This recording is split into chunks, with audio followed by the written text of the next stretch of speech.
Hello, everybody. On this particular segment of From the Library, I want to have a disclaimer. I personally know this author. He is a friend of mine.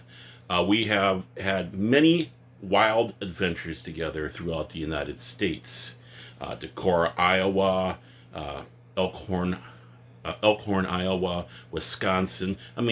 North Dakota, throughout this Midwest area that we have when I was involved heavily with the Viking Age Club and Society, a historical recreation group, talking about the Viking era.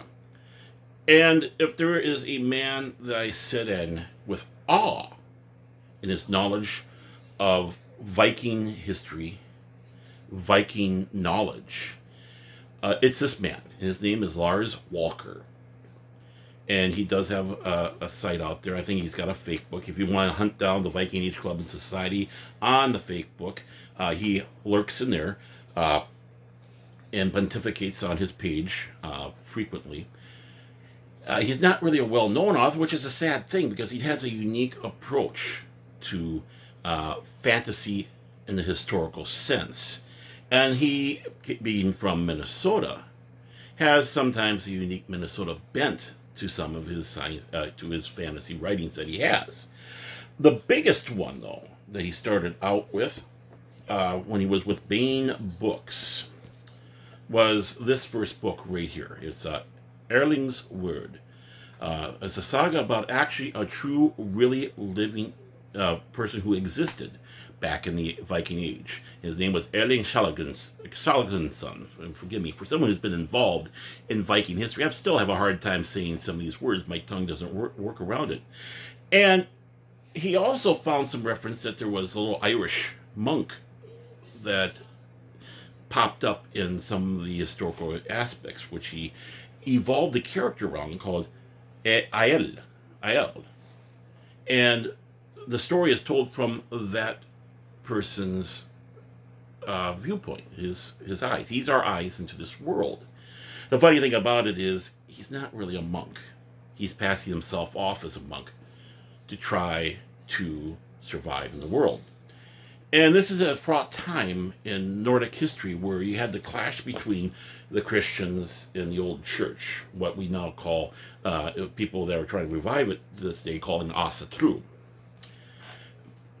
And he mixes that fantasy with the actual historic. You'll find many historical people involved in this fantasy series, and he has about, I'd say, 3 in print, 2 on the Amazon, so you can get that downloaded as a ebook.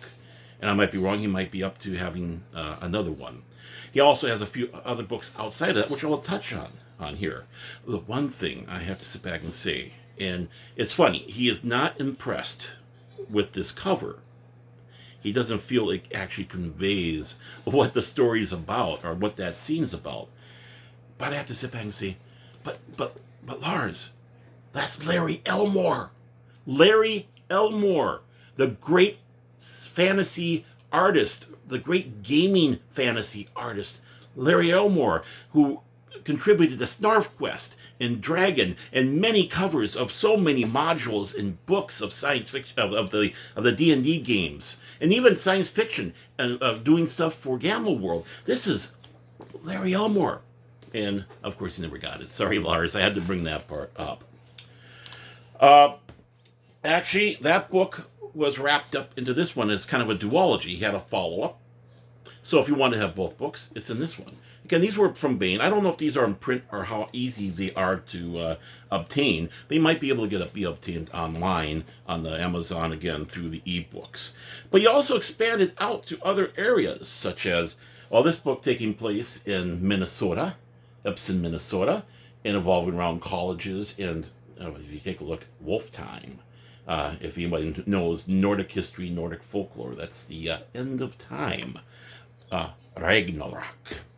And another one where, Hamlet is coming alive for some poor student who's trying to do the play in an amateur production.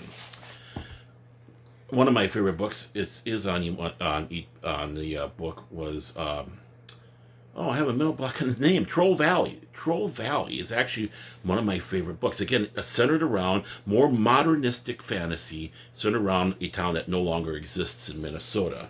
And I've actually found that one such a delightful read. So from the library, I just want to focus a little bit on him and his different takes on fantasy, historical wise. I'm not a person who necessarily enjoys fantasy, historical fiction, because they always have a way that they mishmash and not really, but the characters that you're creating with the actual historical ones. It always seems like it's one of those cutscenes on a video game where you're dressed up as a clown and everybody's in fancy regalia. He does a very good job of it, exceptionally good job of it. If you find it, search him out on the Facebook. Look for him on the web. Go on Amazon and see what there is. His books are not that expensive at all.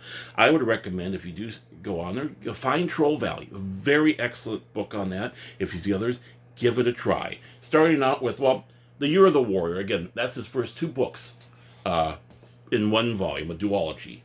And I think you'll find that you'll really enjoy what Lars Walker has to offer you. Thank you for joining me from the mighty offices of the great estate of Tagge Manor. This is your Baron, wishing you all a good day.